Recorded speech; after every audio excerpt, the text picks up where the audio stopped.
y hablaba Jehová a Moisés cara a cara, como habla cualquiera a su compañero.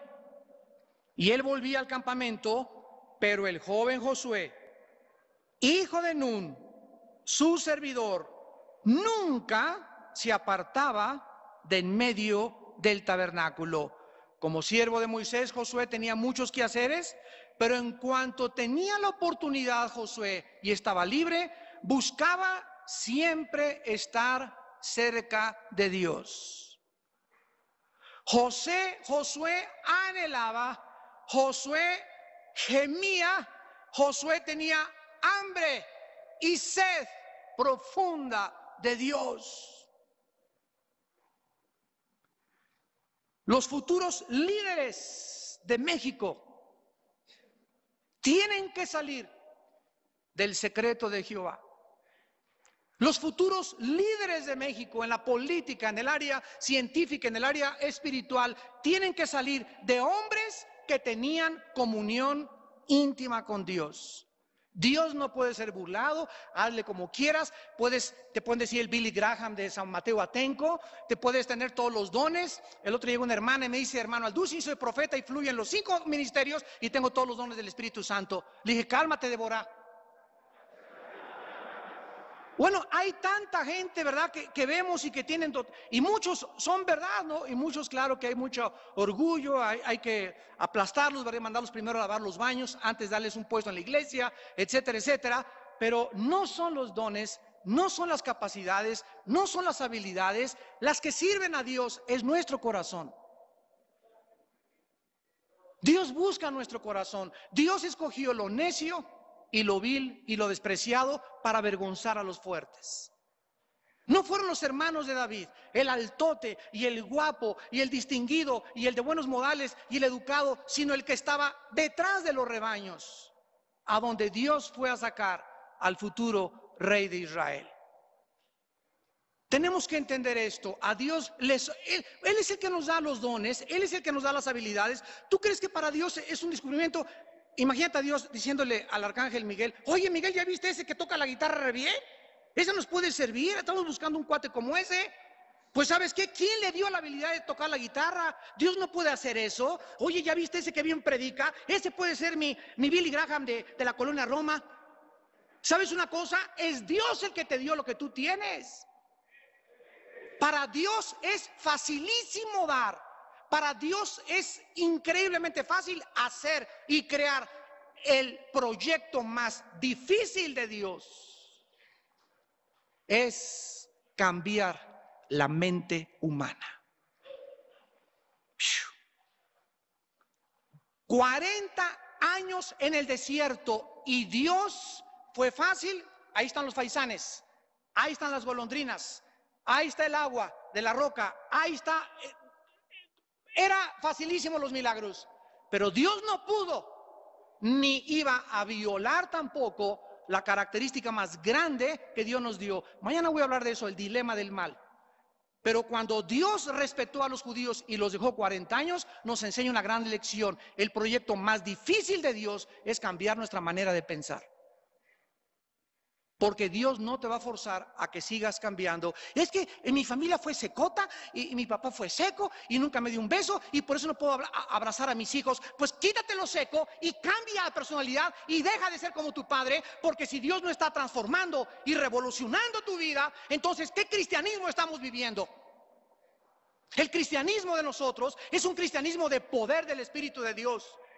Y si mi vida no cambia más, si no soy más amante con mi familia, si no soy más honrado, si no soy más íntegro, si no estoy subiendo y subiendo y subiendo y subiendo, no puedo yo creer realmente que sea cristiano. No podemos quedarnos en el desierto. Ahí se quedaron sus cuerpos muertos. Y en último lugar, en Éxodo 24, encontramos el círculo íntimo de Dios. Éxodo 24, versículos del 15 al 17. Dice en Éxodo 24, del 15 al 17, entonces Moisés subió al monte y la nube cubrió el monte. La gloria de Jehová reposó sobre el monte Sinaí y la nube lo cubrió por 6 días. 6 días Moisés sin saber qué onda, a oscuridad total, nada vio. 6 días de preparación, 6 días de que ni comer, ni agua, ni nada, cubierto por la nube. Y dice la Biblia, y al 7º día llamó a Moisés de en medio de la nube. Y la apariencia de la gloria de Jehová era como un fuego abrasador en la cumbre del monte, a los ojos de Israel. Miren ustedes que lo que estaba pasando ahí arriba lo podía ver el pueblo, pero solo el que estaba con Dios experimentó la intimidad con Dios. Y entró Moisés en medio de la nube y subió al monte, y estuvo Moisés en el monte 40 días y 40 noches. Aquí en este círculo vemos nosotros que Moisés experimenta una comunión más íntima con Dios. ¿Qué intimidad puede ser más grande que mirar a Dios cara a cara? Ahora, ¿hay alguna incongruencia cuando decimos que la Biblia miró cara a cara y dice en 1 Timoteo y dice en otros pasajes de la Biblia que nadie ha visto a Dios? No hay ninguna incongruencia, porque más adelante Dios, lo vamos a ver, le dice a Moisés: voy a pasar por la peña y verás mi espalda, pero no verás a mí. Cuando dice cara a cara, significa que era tan clara y tan audible la voz de Dios con Moisés, que aunque Moisés no veía la esencia de Dios, se podía decir que estaba viendo a Dios, como el ejemplo que te voy a dar. Yo tengo un espejo aquí y te pregunto: ¿me estás viendo? ¿Qué me contestas en una bitácora científica? Pregunta: ¿se puede ver mi rostro? Y tu respuesta es sí. Y yo te contesto: pues no, porque tenemos que aclarar como en los términos jurídicos. Tú puedes decir: yo veo mi cara, pero es un reflejo de mi cara.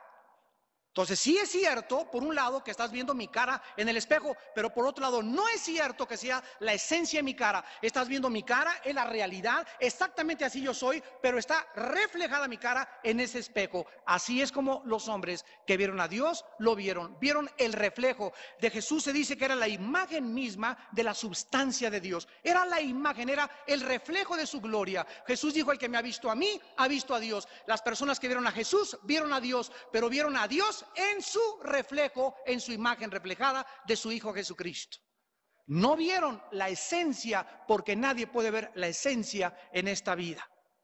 En segundo lugar, Moisés compartió los caminos de Dios. Dice Éxodo 33, versículo 13. Éxodo 33, versículo 13.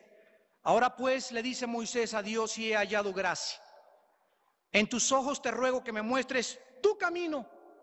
Fíjense ustedes, antes fue la gloria, el pueblo vio la gloria, y el pueblo de Dios, en la época que vivimos, quieren ver. Gracias a Dios por los milagros, gracias a Dios por los paralíticos, gracias a Dios por los tumores que desaparecen al tocarlos con el poder de la palabra de Dios, pero no podemos basar nuestra vida y estar continuamente buscando esas experiencias, campañas de sanidad, caídas al suelo, aspectos, cosas sobrenaturales, porque mi vida cristiana no la puedo basar yo en eso. Todo eso es maravilloso y es bonito, pero yo no puedo mi vida basarla en eso, porque la vida cristiana no tiene su fundamento en eso. La vida cristiana tiene su fundamento en la palabra.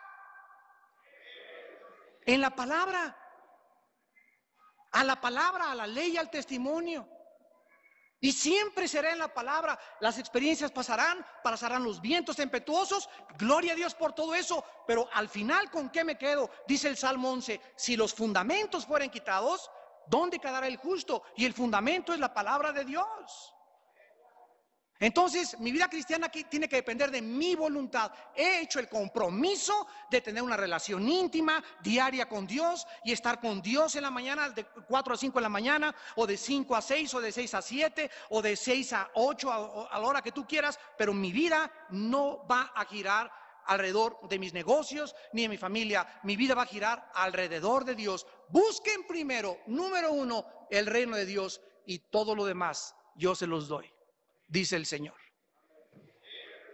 Hermanos, ¿es difícil de entender esto? Es difícil, se necesita hacer un compromiso. Es todo lo que requiere nosotros. Segunda de Pedro 1:10, hagan firme su vocación y elección. Y muchos de ustedes no lo han hecho. Ya tienen años vagando y van de congreso